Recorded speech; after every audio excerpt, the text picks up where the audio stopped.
मन का दोष है राग, मन का दोष है द्वेष। जहां से सुख के संकेत मिलते हैं वहां हमें राग हो जाता है, और जहां से दुख के संकेत मिलते हैं उनसे हमें द्वेष हो जाता है। ये दुखी कर रहा है।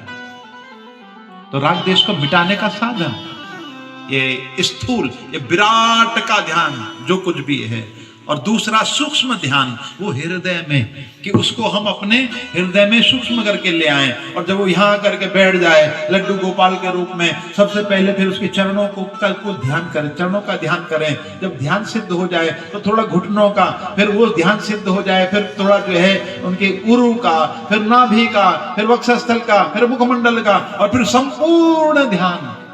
उस ध्यान से क्या होगा? बुद्धि शुद्ध हो जाएगी, और बुद्धि की शुद्धि से मन एकाग्र हो जाएगा। क्योंकि बिखरा हुआ मन कुछ नहीं कर सकता, टूटा मन कुछ नहीं कर सकता, एकाग्र मन ही जो है वो कर सकता है। तो मन की एकाग्रता के लिए ये सूक्ष्म ध्यान किया जाता है। 2 प्रकार की मुक्ति बताई, विभिन्न देवताओं का भजन कैसे इच्छा करता है, वो साकार है या निराकार। यदि साकार है तो आकार किसने दिया, और यदि निराकार है तो सृष्टि साकार कैसे होगी। परमात्मा प्रकृति के जो गुण हैं 17 स्तंभ, उनको एक साथ ग्रहण करते हैं, ये क्रम से अवतार लेकर के क्रम से अलग अलग धारण करते हैं। और जब ये प्रश्न किया तो सुखदेव जी को याद आया, अरे हमने मंगलाचरण नहीं किया, और तब उन्होंने 12 श्लोकों में मंगलाचरण किया। और उसके बाद कहा कि जो प्रश्न तुमने किया, यही प्रश्न देवर्षि नारद ने अपने पिता ब्रह्मा से किया था। वो तो ब्रह्मा जी कहते मैं तो आपको ही ईश्वर समझता था, लेकिन आपसे भी ऊपर कोई है? बोले हाँ, मेरा ईश्वर है। कौन?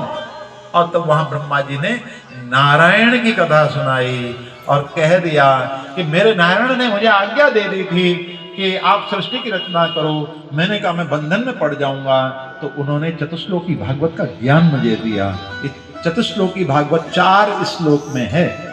अहमेवाशमेवाग्रे नान यज्ञ सत्परम पश्चादहं यदेतच्च यो विशिष्येति सोऽस्म्यहम् ऋते अर्थं यज्ञादात्मनो मायां यथा भासो यथा तमः यथा महान्ति भूतानि भूतेषु चावचेष्मनो प्रविष्टान्न प्रविष्टानि तथा तेषु न तेष्वहम् एतावदेव जिज्ञास्यं तत्तु जिज्ञासुनात्मनः अन्वये गतिरेकाभ्यां यतः स्यात् सर्वत्र सर्वदः।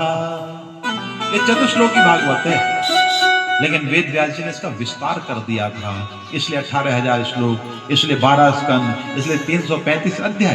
पहले श्लोक में परमात्मा का लक्षण, दूसरे में माया का लक्षण, और तीसरे में जीव का लक्षण, और चौथे में वो पद्धति, वो साधन जिसके द्वारा अन्वय और व्यतिरेक, अन्वय माने कारण और व्यतिरेक माने कार्य, जो कार्य मिटता जा रहा है, जो हमको समझ में आ जाए, तो बस वही तो साधन है।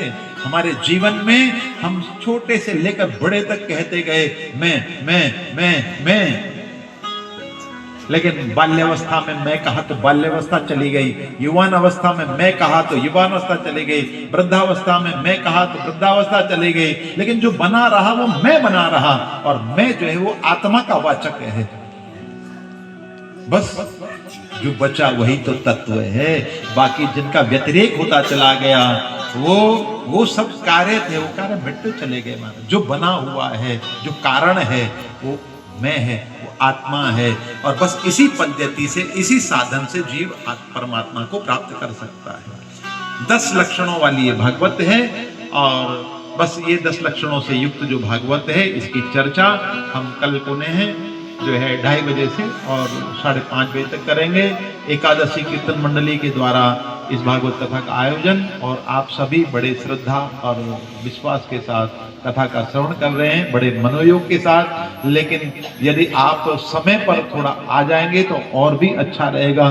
कथा को कहने का जो आनंद है वो बढ़ जाता है, वो बढ़ जाता है। जब ज्यादा संगत होती है